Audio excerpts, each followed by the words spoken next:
Hi everybody, welcome to the Average Gamer Podcast. My name's Nicholas, and I have with me Max. Hey. Hey, what's up? How are you doing? I'm going fine. Good, good. So today we're going to be talking about Portal updates, Portal 2, a rant about box versions for PC being extremely hard to find. I'm going to be doing a Stalker Shadows of Chernobyl review. Then we're going to go into another rant about console-exclusive games. Then Max is going to go into Alan Wake. I'll talk a bit about Left 4 Dead 2. Then we have a little surprise, and I'm going to be talking about Ruse Beta. So, you ready? Yep. Let's get into it. Okay, first off, Portal updates.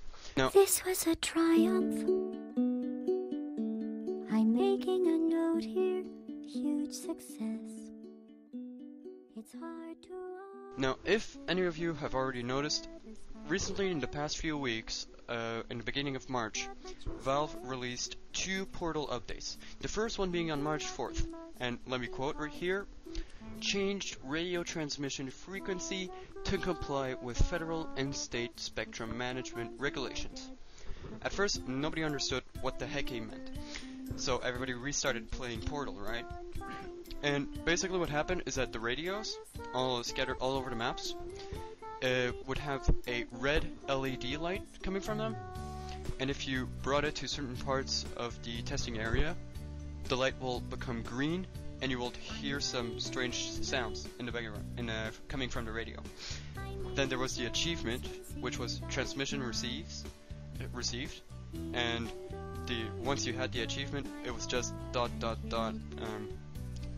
question mark. So really nobody understood what they meant. So everybody was starting to try and they extracted the GCFs, the game cache files, to try and find all the files, and they were called dinosaur files, which was extremely odd. And this is what basically happened. At first, some of it was Morse code, then the rest, which was just some blur, turned out to be SSTV. And SSTV, if you don't know what it is basically a form of compression of images into sound.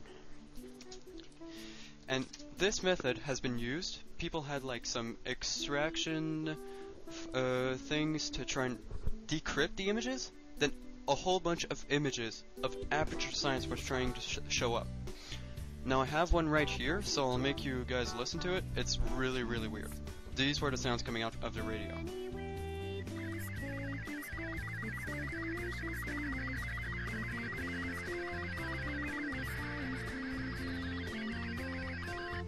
It was kind of something like that, so you can see how really like fucked up it was. Kind of freaky. Yeah, it was really screwed up. Like especially most of the radio transmissions were found into the Ratman's lair, right? So it's all the places with all the writing, like the cake is a line, that stuff. Spoiler alert for all of you who didn't play Portal, which would really surprise me. Okay, so then that was the first Portal update. Then there was a second Portal update released on March 3rd, which was called Added Valuable Asset Retrieval. Then again, nobody understood what it meant. Everybody started playing Portal again. They changed the ending. Now this is a huge spoiler alert, block your ears or something, because this is it. At the end of Portal, after you destroy GLaDOS, then you get catapulted out of the enrichment center, and you know you normally land, you will hear a robot come from behind you and say, "Thank you for assuming the party escort submission position," and your body will start getting dragged away. So this is a huge cliffhanger. The day after, March 4th, Portal 2 was announced. Now, I'm gonna come up with a few interesting things about Portal 2. Now, Maxim, you just finished Portal 1 pretty recently. Yep. What were your impressions on that? It was pretty awesome. It was kind of funny to be with you and you were like fucking freaking out when I wasn't able to figure out what to do. Yeah. But yeah, I pretty much liked it. Yeah, great. Nice. Okay, so here. Game Informer released their magazine, which was basically just about Portal 2. That was their main cover. So, you come back to Aperture Science, hundreds of years after the events of Portal 1. The entire place is starting to get run down, really, like, stuff is going down, and vegetation is starting to grow all over the facility.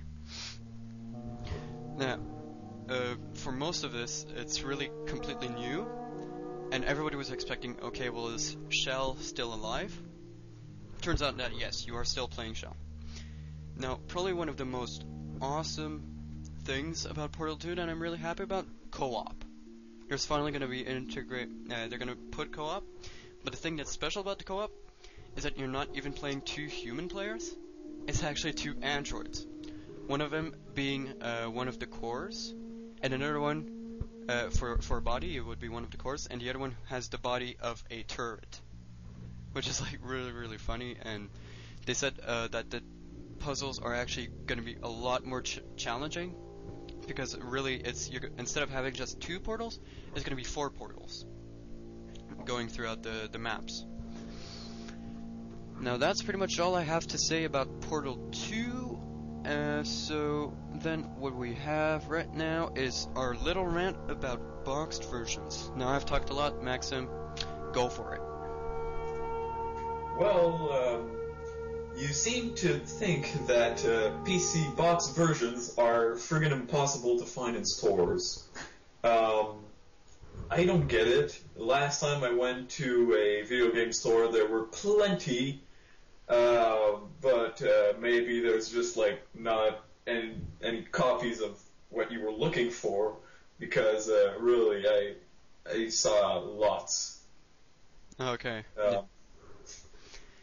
Okay, maybe I was going to the wrong stores or something, but it seems to me like that actually PC games are starting to have a less and less importance for companies, but I can totally understand that the market is shifting, everything's going towards consoles and stuff. However, look, the reason why I'm decided to put this in here is definitely I've been trying to get box versions of the Orange Box, and I've been finally told that they stopped doing box versions of the game. I was completely pissed off about this. But also, so each time... it's no longer the Orange Box, it's the Orange File. Yeah, because now it's only available downloadable via Steam. So I was extremely a bit pissed off about this. And also, each time that I try to buy... okay, I'm going to tell you a little experience that I had. I went to buy Battlefield 1942, the complete collection, at GameStop, also known as EB Games. Now, I go there, I decide, okay, yeah, sure, I'm gonna have Battlefield 1942, yeah, sure, the complete collection. Okay, yeah, hell yeah, $8, sure, no problem.